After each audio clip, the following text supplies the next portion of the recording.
Go. Welcome, everybody, to our Food for Thought event. I am going to turn it over to Billy Blackwell to teach us traditional teachings and stories rooted in Anishinaabe language and culture about the history and food sustainability here in Grand Portage. Billy has received a gift and some asema, and he's going to explain what that's all about. Please put your questions in the chat. Thank you. Miigwech, oe, noch kego, wabanakut, saganegabo, sagadebita, menasananakut, noch kego. Indishinikas, mushkosin, dodem, chikitcho nagaming, and don't jaba. Miigwech, kakanawe, agipishawat. I'm glad you're all here. I said some of my native names, my clan, and I'm going to explain some of this. And I'm going to give some of these stories and teachings that I learned from the elders. Okay, what now? And that I learned through my dreams Yeah, I and want the that elders and people, and it never stops. And I yesterday talked with 3 people on stuff because we all don't know everything. And it was on maple sugar. And it was how long ago before the white man? What did they use to get it down to a candy sugar type thing? And I'll talk about that as I go. Before they used an iron kettle. And so what I was taught by the elders was Kagige Gikkendazuan, everlasting knowledge never ends, never. And so this is what, like I say, every day, every night I had some dreams. I'm going to tell about them from the moose. As I talk about this later of the different foods and how our people long ago survived, what they ate, how they cooked, how they stored those foods. What did they do in summer? What did they do in winter? So those are the things. Now I'm going to start with a little bit of creation. Now, if you in your mind pretend you're way up by the stars and it's all dark, what I was told by the old people that couldn't speak English, Gesundheit. helping me what I couldn't, and I wrote this down, and it's very, very kind of simple, but it's hard to understand in some ways. But that dark sky above is the womb of Mother Earth. As the darkness comes down, a lady looks over Mother Earth. Her name is Bindike Gisigukwe. She has a garmented, beautiful type of dress type of thing she wears the old way with a feather. And I have dreamt her and seen that many times. She is looking down into Earth, Mother Earth. All of these are called for a reason. Out of our mother come all the animals, plants, and foods. Come from our Mother Earth. Now, what you're going to be hearing is a lot of this stuff comes from a woman. Our mother is what the elders, my brother through the native way, through the Caribou family is still living. He's a first cousin, which the native way is a brother, and he can speak such good English. His mother never spoke English, and he explained some of this to me. He said, my brother Billy, he says, the way my mom and dad told me, it is the darkness of the womb up there. It then comes down to the lighted earth that was born and made our Mother Earth. And he said, then in the heavens, they made a woman first. And in that woman, They worked and worked and worked on her. And then on one side of her was her clan, her duodame, her clan. On the other side was her guardian angel called guardian spirit. And then placed in was a soul, Ochichagwan, the soul. When the body goes back to Mother Earth, the soul goes somewhere. And he said that, and explained to me my questions, he said that the umbilical cord is a very, very meaning thing. Who knows the word Tikanagan? A baby cradle. You ever see the Anishinaabe? Well, all my kids were put in that. And from that, a Tikanagan, a baby cradle, is a spider web. You see those nowadays all over? That is to stop any bad dreams or bad to come to that baby. The spider came and said, I will stop any bad dreams to the Abanojiag, the babies and the people. And then the spirit said, no, that is not all. The umbilical cord must be hanging on that Tikanagan. To never forget, you came from your mother. Love your mother. Love your Mother Earth. And this is the way he explained it to me.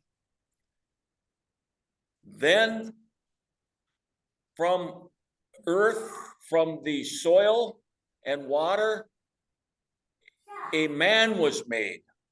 It was already figured out how in the stars. Then a man arrived. Now this is our way. And then when that was done, all of those things, that became the life of the woman and the man. And then the Abanojiag, the babies came. They were always given an Indian name. And the reason is that what I was told by the elders, on a large, large mountain is an eagle. Why a feather is always given in an Indian name, and that feather is taken up to Gijemanitu, which means great, good-hearted God. Gijemanitu. And says, this is the name of that baby.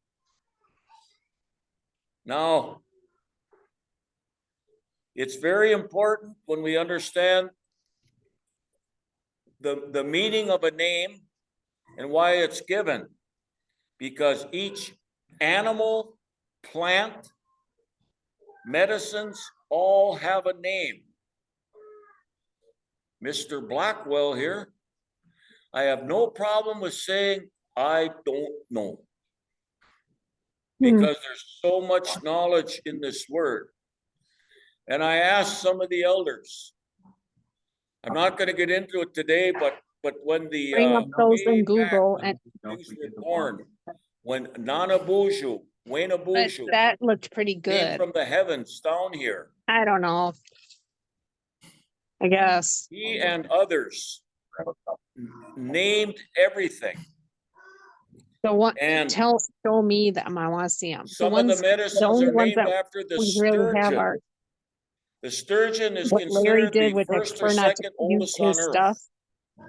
He might get But I pissy. did not find out why. When I was working on things, Swamp painting, mint, and you and I Namay working on things, shoots. moving you know, the Namay bar. wash. These are That looked medicines good. named after the We could have that. sturgeon. So I asked an elder and he said, every plant, every medicine has an Indian name and has an Adizokan, a legend, a story of where it came from and why. So these are all interesting things. Now, the last thing that was made on earth was the human. because sometimes it knows the least, but it thinks it knows the most, which is why they might wreck Earth. But the fish, the animals, and the birds were made. There were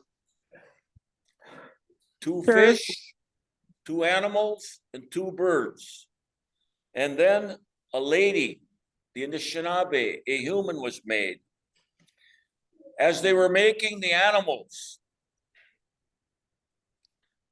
they made one who turns white in the winter, like many, and that is a food.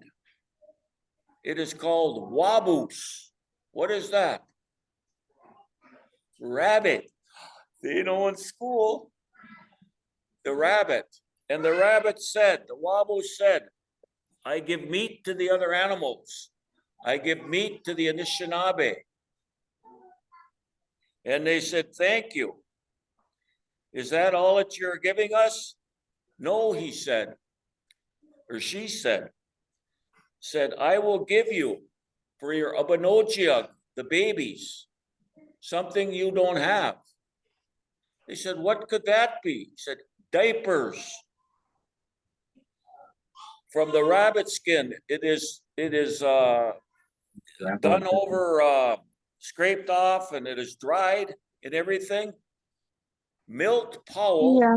Saginaw Lake, in the Cook County I don't paper, know. on a Because it dog doesn't sled tie in coming with across before and after the stuff. Saganagance Lake in an all white rabbit when he was 6 years old. I knew his mom and dad. She taught me many medicines. I guess, I don't know. It took me 50 years to figure out one of them for ulcer and stomach trouble and stuff.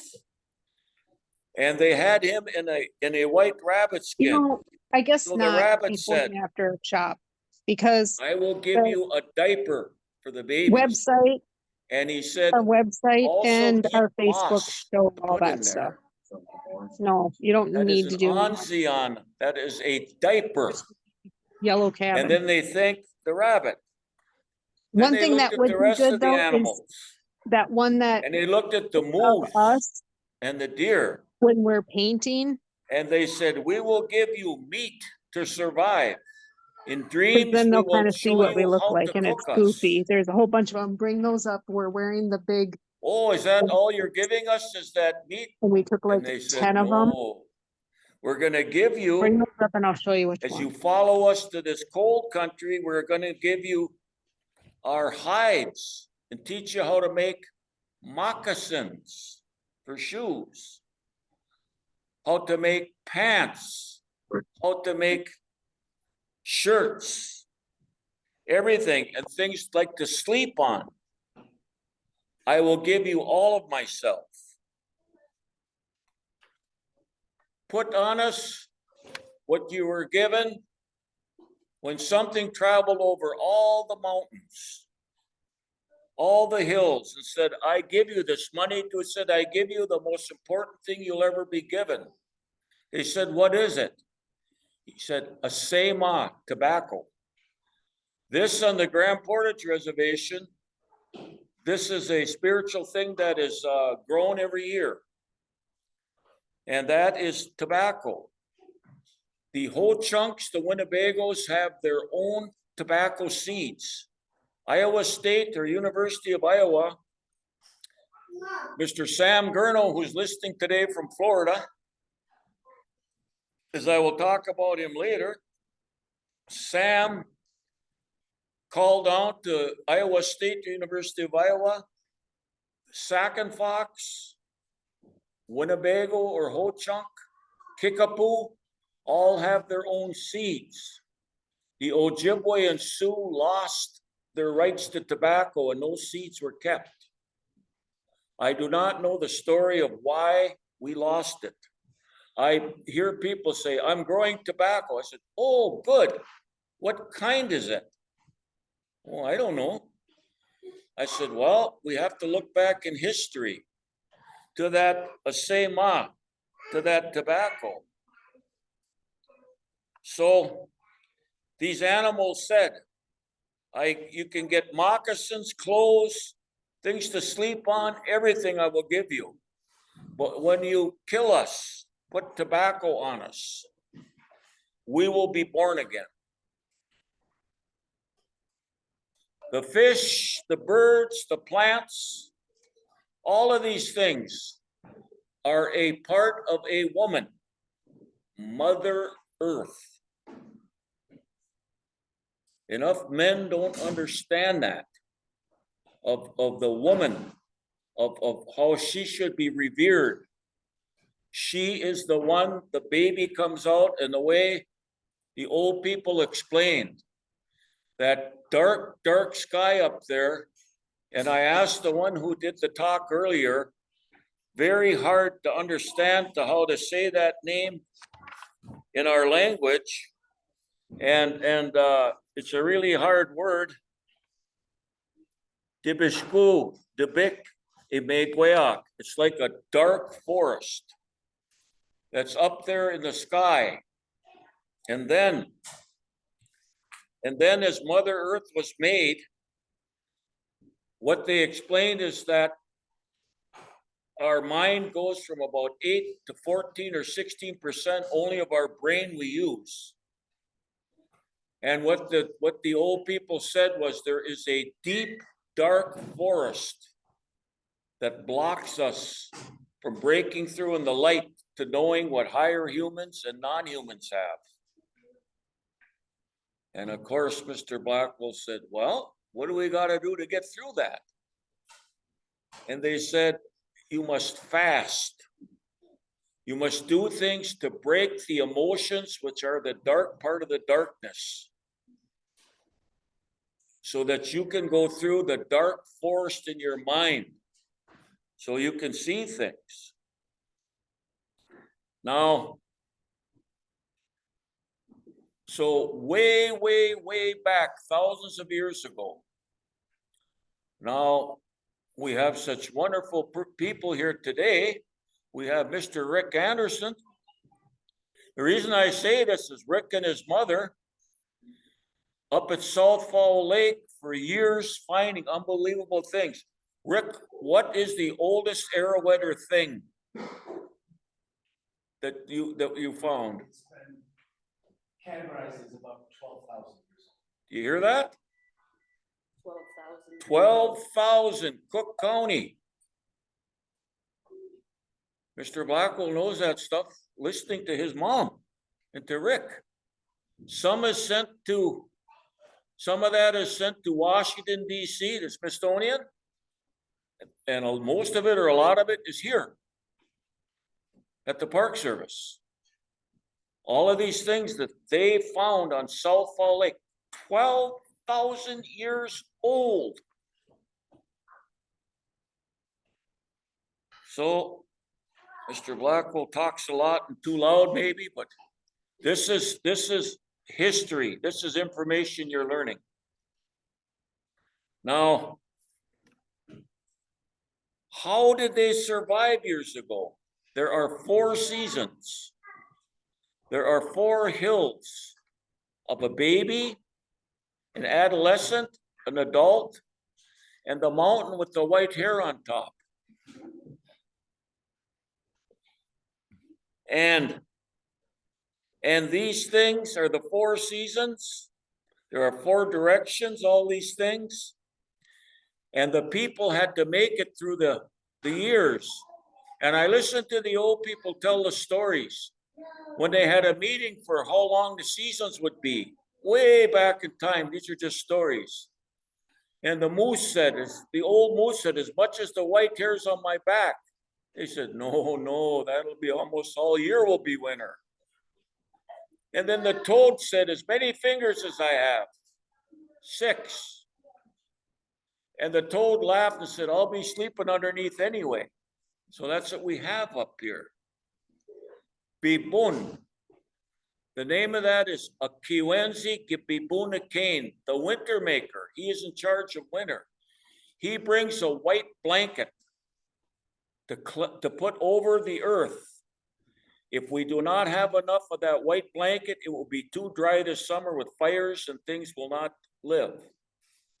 Now, one of my sons is sitting over there, Charlie. Now, the boys were brought up in a lot of traditions. If they were a winter baby, they could not pour ashes on the ground, on the snow, if they were a winter baby. That's what I was taught by the old people. So there was a lot of things with the seasons. In February is where the native people would go nowhere almost. February was a tough month, not nowadays because our earth is all off. But otherwise they had to hunt. The Canadians that went far, far north of Thunder Bay.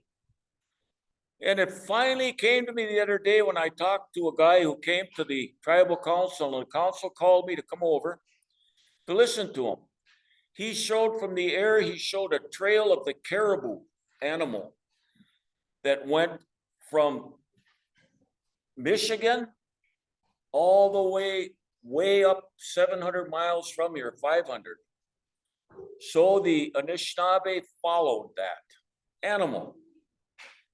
And they didn't always, they had to go sometimes 70, 80 miles in the winter to where the game was.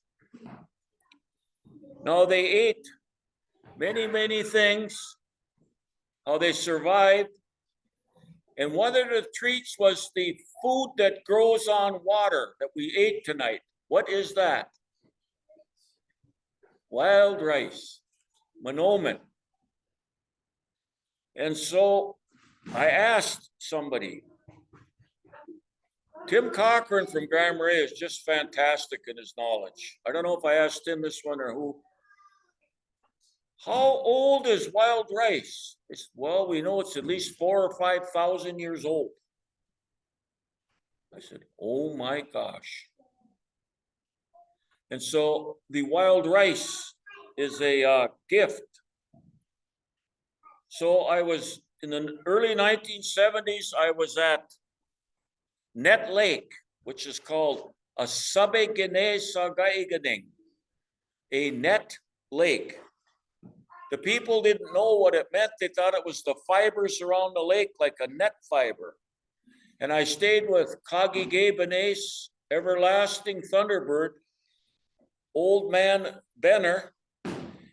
He spoke very little English, and he woke up one morning and he said in Indian to me, go get Mrs. Strong. She was a Boji married to a Strong, have her interpret so that, Billy, you can understand all this, he told me in India. So I went and got her. He said, this is to be given to the school, to our people, so they know where they're living. He said long ago, and Tim Cochran figured out, same as Grand Portage, around the 1200s or early 1300s in the last migration. And what he said was, the people had a dream of the highest wild rice, a lake completely filled with it. So they said 6 canoes searched all over. They came to a Thunder Mountain, which is Virginia today. They came to the Thunder Mountain. They still went through Lake Vermilion. They went everywhere. They couldn't find it. Then they got lost. That today is called Lost River. They came through and they saw a huge field. They said, my gosh, look at this field. They went out, it's monomen, wild rice. So they paddled all the way through the lake to the other end, and there was an island, and they saw a clearing. And on that island was a man with a shirt like a net. And he war hooped, and he went in the rocks through the pictographs. That's why it's called Net Lake, a Sabagene Sagaiganing. Grand Portage is called Gitche Onagaming. It is the Grand Portage. Before the voyagers were here in the 1700s, it was already the trail to go to South Fall, onward from the Pigeon up to these places to Saganaga, saw a guy getting Saginaw Lake over to Basswood Lake, which later came the trading post. I got a phone call one day. Said, "Are you Mr. Blackwell?" I says, "Well, you got my phone number. I must be." She said, "I'm so-and-so. My dad was William Trigg." Let me see now. Is he still here? I don't think so. But anyway, Rick Davitsky. Rick said, I asked Rick, do you know the name Bill Trigg? He said, well, of course. In college, we all go by the Trigg is called the maps of the trails on the earth and the water. Wherever they traveled is called the Trigg map. He started in the 1920s till he died. He had a map from every location to exactly which way they went, walking trails and water trails. She said, Billy, what do you think I should do with it? Well, let me think. I said, bring it to the museum at Lake Vermilion, Boyce Fort, where it could be locked up. That's where it is. And to my knowledge, it's open to, with the staff, anybody can go and look at that or probably take pictures. That is called the William Trigg map. Now all of these things like Net Lake, there's a story. Kitchunuggaming, Grand Portage. I'll probably get it do it again later. Why do you think Pigeon River was called Pigeon River? Of course, you know, because of the pigeons. Zeebing. There were hundreds of thousands of passenger pigeons would come there every year. That was the name of this reservation years ago, the Pigeon River Indian Reservation. Ryden Store up there sold back in the 1960s, early 70s, Pigeon River Indian Reservation shirt. At Pigeon River was the headquarters, was one of the first churches, was a post office where people were married. Your great-grandpa was married there. And married the same day that Liza Flatt's mom and dad, one was a Memashquash and one was a Nabugadaway Flat. The same day your great-grandma. And that was the Pigeon River. And so I said to the elders, well, what did they tell you long ago? What did they do with those pigeons? I think they could fly, but there's some places, some birds time of year can't lose their feathers, but I don't think the pigeons lose their feather. But there were so many, they would get them and smoke them. They would take all the feathers, things off, smoke them, and put them in birch bark. The wigwas birch is a blessing to the people. Canoes, everything. So they used those pigeons smoked, and they would bury them and keep them. And that was something that was really something to them. Now, one of the different things that we ate, one of the things that was loved, I'm sure people like sugar and like candy or things once in a while. What did they use years ago for that? What tree? Maple. Maple. So they said that was a blessing. How many thousands of years ago? I don't know. But I do know from the elders, way back, they used wooden things in and birch bark for it to go. And everlasting knowledge never quits, never. And I talked to the man from Michigan sitting over here, Mike. And Mike's got a wonderful computer mind. And I said, Mike, I talked to 2-3 people trying to figure out before the white man with their iron kettle, what did they use? So let me think and let me look it up too. But he thought of them and looked it up. Yeah, he said they made a hardwood tree hollowed out like a canoe. And they would put, once through the birch bark inside out, it was brought down so much, but not in a candy-like way yet. They would put it in that dugout canoe-like thing, and they would put a little bit of water and hot, red hot rocks from the fire that made it go down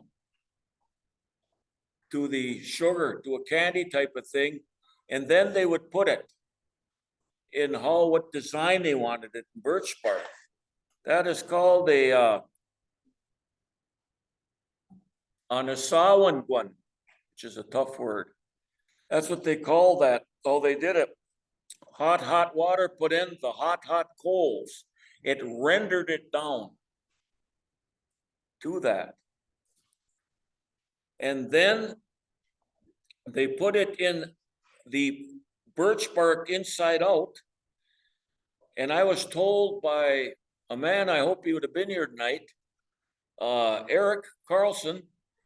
He says, I haven't done it, Billy, but on birch bark, it can go up to 500 degrees, the water that you can try to put, but it's got to be full. So I don't know how it could do so much on the maple sugar. But anyway, those hot stones are put in that wigwasamakuk. Again, to get it down further, then they had what's called a butagan. They take a tree like a water drum, which is why I brought this, like this. They hollowed it out. They put hot water. And then they would put stones as they had boiled it down the most. And that would bring it, I don't know the right word, how to say it in English or any language, but down so that it could be put into a candy-like thing or something. And that was from a hardwood tree, butagan. And that's down to a cooking level. They put hot rocks in there. They did that. They also made cornmeal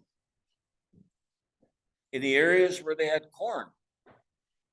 And they made that in that butagan the same way, cornmeal. The mortar and pestle. Okay, Charlie. Now this is what they use for medicines, but much bigger. They used much bigger in these. They used for that maple sugar and cornmeal. The Iowa State University of Iowa has the seeds to the corn from everywhere almost. I don't know if they have Grand Portages. They have Leech Lakes, Red Lakes, Blacks of their corn. Did we have corn? I don't know. We probably did. Do we have it today? Yes, some grow it. But we also have 3 foods on one thing called the cattail. Just before spring is the root. Then towards about 1/3 of the summer is the lower part of the stalk. Mr. Blackwell, knowing these things, I walked right in the water and tried all that. Then they said, take the brown off in August, and that's the corn. Not very good to eat. But that is how it looks. I tried it, didn't taste too good. Who knew all of these things? Let me see now. We've got a few here. Who of you know in the last flood, Nanabuju, Wainabuju called different, none could go down. The beaver, the turtle, the otter, none could get the old earth to get part of it. Who did he have in his canoe? Who went down and got that old earth? The muskrat, Wajashk, the muskrat. He looked for days, couldn't find, he found it dead almost, floating in the water. The way the elders say, opened all, the legs, the hands, and there was earth. He blew on it. The muskrat came back to life, was almost dead. The muskrat, and then later he put it on the turtle's back, earth. How to move it? He put a wolf. The wolf moves it. They said when there's no more wolf, the earth will not move. These are the old things that I'm sharing with you. All of these things. Another treat that we got is the berries.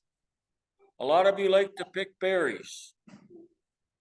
Blueberries, strawberries, raspberries, gooseberries, blackberries, not here. Now I learned, so I made one. You take the bark off cedar tree waist high. You pound into the ground, 4 of them. Over it, you put a potato sack, just a sack. And the elders told me about it, so like everything, well, I'll try it. Charlie probably remembers some of that stuff, or it was way before. But anyway, I take a canoe paddle and I knock that, which turns it over till it dries it. You can use blueberries, any kind like that. June berries, Saskatoon or June berries. You then tie up that. It cannot spoil. That is how the old people did that.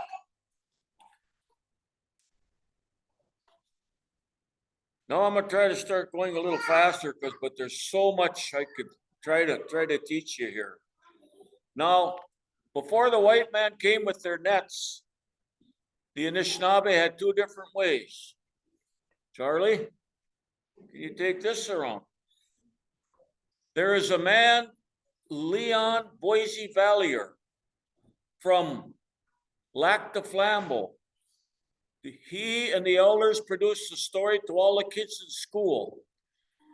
In the migration, they came from Madeline Island to the south. There are 300 lakes on their reservation. On an island, they saw a light burning at night.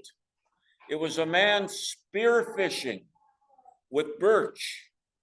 That's why it's called waswaganing. So Mr. Vallier and them now are teaching every bit of this stuff to the kids. They have 300 lakes on the reservation. They have a certain tree in the winter through the ice, they spear. That's their bait that's being passed around. They may have made those for hundreds of years, those fish. Now the white man had a net with a float and iron that made it go down. While one old man in Cha-Cha-Bonnie, Inger at Leech Lake, I said, what's that? Oh, he said to me in Indian, that's my fish net. Oh, why don't you get one with the thing on it? That is, oh, this is my own. I like to use my own sometimes. Oh, what's that on top? Dried cedar that floats it. What's on the bottom? Oh, that's a rock that we do some stuff on to pound on there. He said, well, what do you use for the net? He said, the inner bark of the basswood. Very thin. In Grand Portage, if they did, probably the spruce root. He said, but sometimes years ago, if they weren't caught good, we would have to, in the nighttime, wait for it, run out and spear it or get it. So that is what they did. In the springtime, that is the only time really that the Anishinaabe and the bear, a certain fish would get in the creeks and the rivers by the hundreds. The sucker. And at that time, the meat is still good. They would cut off the heads and boil it. I used to hear the elders, oh, I love to eat the sucker heads. Or they would fry some only in the early spring. That's when the bear would go get it. In the winter time, old man Winter brings his white blanket to snow, but he's always afraid of that beautiful, beautiful maiden. She's called Seguin. She dresses all in green. He leaves, he says, Seguin is coming. He comes back, he says, no, I'm going to put down a smaller blanket. She comes again in the south wind. Finally, she comes in her beauty and he leaves. Who is Seguin? Spring is a female. Seguin is the lady of spring. And I know some people whose daughters were born in the spring. Their name is Seguin. They'd say, Billy, here's Seguin. Oh, you were born in the spring. So now you know these things. They ate everything on the fish. They would catch, spear, they would net, do many different ways. They would eat the eyes and even on the sides, some of those big things, whatever they're called. Yeah, I don't know what they're called. Huh? And those are good. And they would do that. One I wrote down, and there was just one or two elders left who knew this. Jesse James from the fishing people here, the Spries, and one Dick. And anyway, in that, on the lake trout, it's called the stocking. They would make that with potatoes and onions, and that was a special. They would sometimes put popple underneath, and they would put fish, scaled and back split, so it is over. They would put like they would do clothes years ago, and they would hang them over popple coals and coming up smoking it. Then that would not, it would be smoked and it could not be ruined. That's how they did a lot of that. One way of smoking years ago. And she did that a lot. Ona Raincloud Kingbird of Red Lake. And I have a picture of myself learning that down at the lake. I smoked my own, trying that. So there's so much different things. The berries they did that with. They did all of this stuff. Now, I'll try to get going here. There's so much I've been telling you, but there's so much knowledge in this world. Through adoption, Walter Caribou, my father, lived on Basswood Lake. And one spring, his dad and his uncle went to the other side of Basswood Lake. And they came back and they told the kids to jump in the canoe. They threw a blanket over them. And he said they told him not to look, but Walter peeped out. And he saw and he heard his parents and his uncle talking. In the wintertime, these people had gone Wendigo con, and ate 8 of their kids. He saw them behind a tree. He said they'd eaten off part of all their hair, part of themselves. And he said, my dad shot him with the gun. He says, by the way, I got the gun here, Billy. He showed me the old gun. He said, they threw him into the fire and out came, he screamed and out came ice in his chest. He had gone Wendigo con. And there's a whole story behind that. But one time they killed a deer. They were going to north of Fort Francis. The women worked all day of pounding, drying the deer meat. They used fat for lard. They would bury it or different things, but this was fresh. And they saw a boat coming, and it was a game warden. They were way off the reservation, and it was a game warden. He said, oh, it's Walter and the Giesiks. Oh, hi, he said. And he left. The women had worked all day. If they got there, well, we'll cook up the the deer we had pounded to a powder with that, we'll cook it. Where's the bag? It was gone. His brother-in-law was so scared, he threw it into the water. And the women had worked and worked and worked, and they were so mad at him.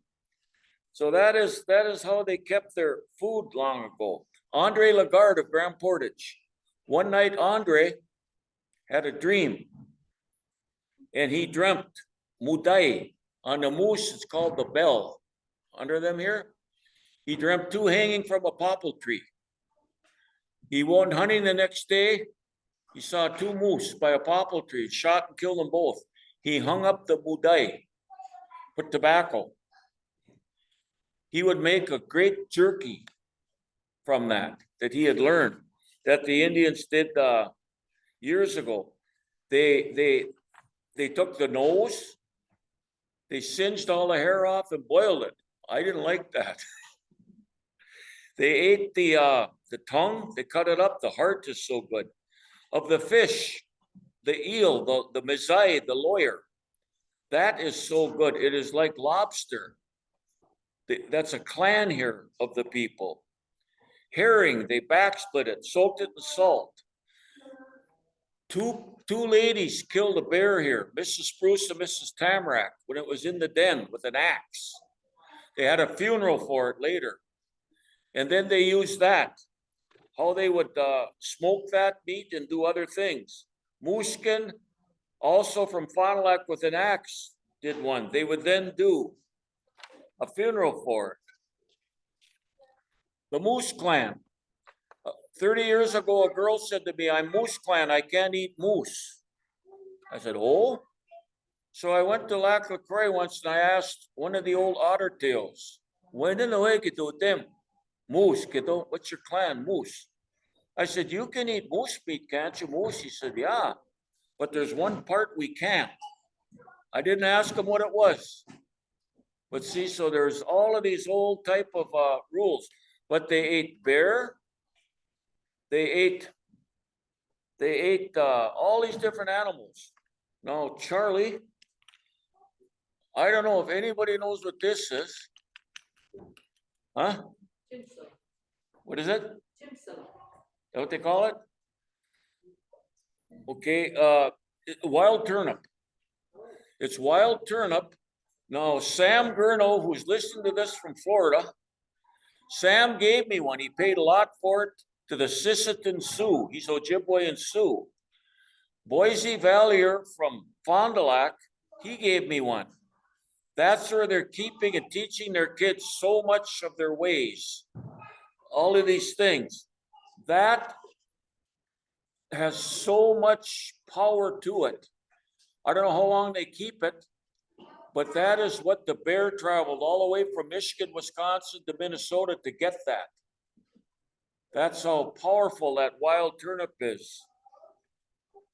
Matushamin or Makushamin, I can't remember its Indian name, but they ate porcupine, beaver tail, beaver meat, take the fat out, raccoon, 7 parts of the turtle, muskrat, big squirrels, all of these things that they ate.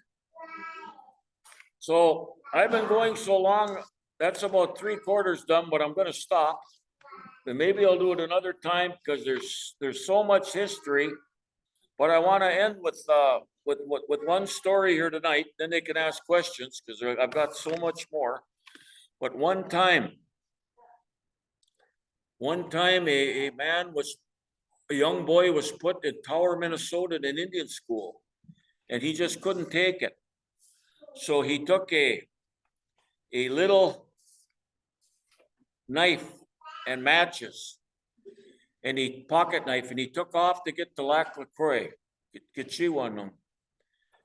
And he was so scared, and he'd wake up, he was only 7, 8 years old. He'd wake up in the morning, he'd had a little bit of the fire, maybe left coals, and there was deer meat there. And so he put it on a stick, made the fire bigger, ate some of it, took some of it. He kept hearing something ahead. He'd follow that sound. Next morning, he woke up, there's deer meat. It's happened for 5 nights. Finally, one morning, he got up. There's deer meat. He started cooking it. looked around, and he turned, and there was a man sitting by the fire. He said, "Oh, bonjour. When in the way again? Who are you? Ante Wanjayan, Ante Wanjibayan, where are you from? Oh, I'm Bebama Juaib, who travels and sits on the hill. Oh, I didn't know you people lived out here." He said, "Yes." He said, "I've been giving you deer meat every morning to help you." "Oh, thank you. Thank you. I'll come visit you sometime." He said, "Oh, okay." And he said, "All you have to do is go a little bit further." He said, "and you will come to where you're going, to Chiwaning Lac LaCroix." "Oh, well, how can I thank you?" "Well," he said, "you could give me meat sometime. I live up by that hill." He said, "but always give me tobacco."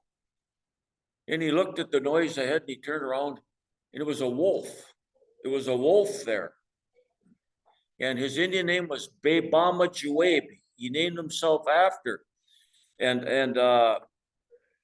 he lived to be in his 90s. He lived in Grand Portage. He lived in Chippewa City. He lived in Net Lake. He was in the old folks' home and cook. He was always eating all the meat he could eat. He was like that, but he made it through all of those years. That was Ed Burnside. He at Gunflint Lake worked for the Kerfoots. He was a guide. He was all over. And the elders always talk about the story of how he was helped. So Miigwech, I want to thank you, and I'll try to answer any questions. Maybe we'll have to have another one because I've got at least 4 more pages to go through. But I'm trying to pass this on. Some of these stories, the Atazokan and the stories of how these people survived through the years. So Miigwech, and if there's any questions from you, or I don't know if she can see if they're coming through on this machine here, I don't know. But any questions anybody has?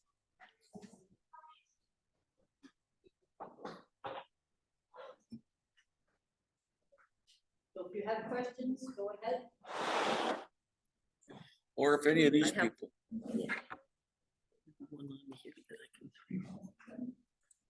Well, I'm sorry, was that the last thing that you passed around?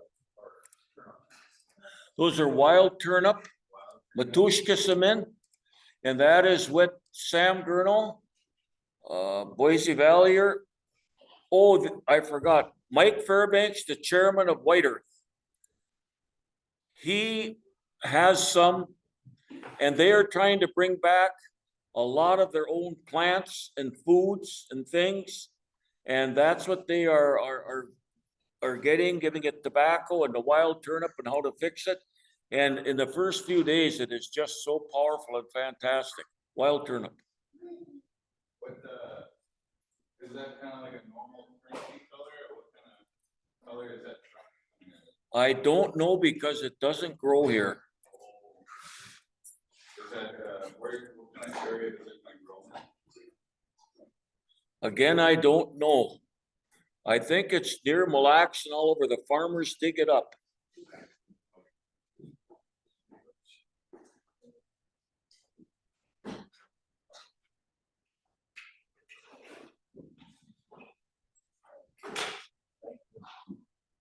Thank you. Okay.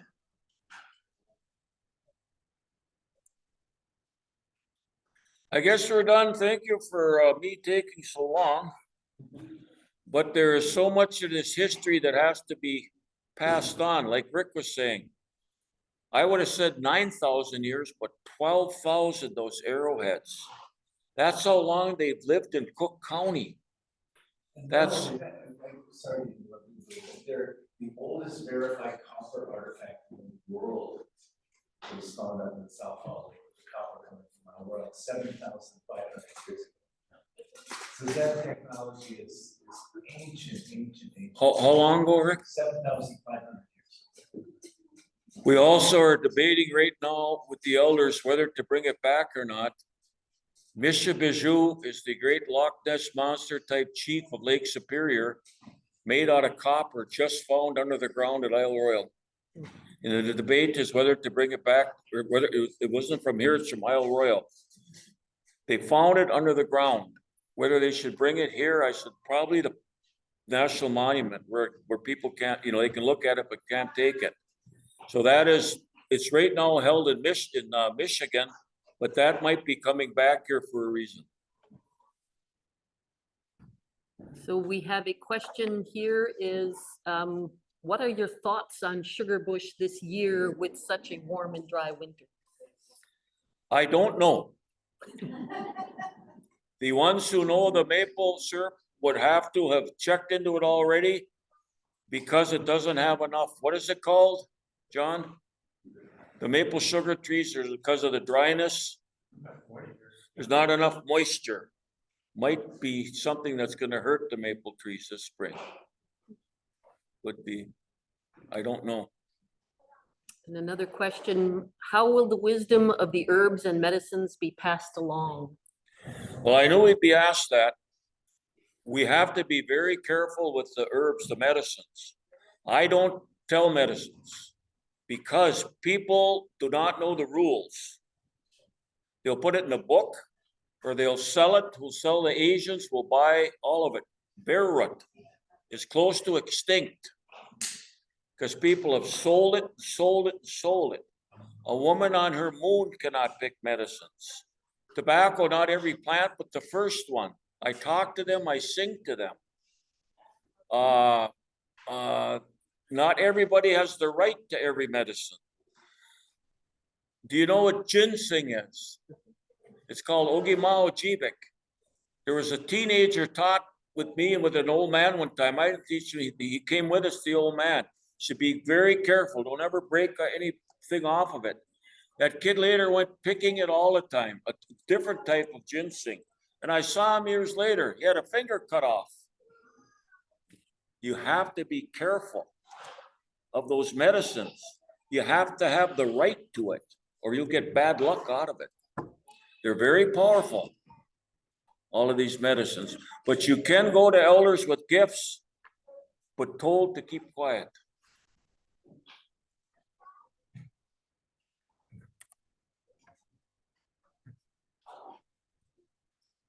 All right. I would like to thank you very, very much, Billy, for coming and sharing your knowledge. And hopefully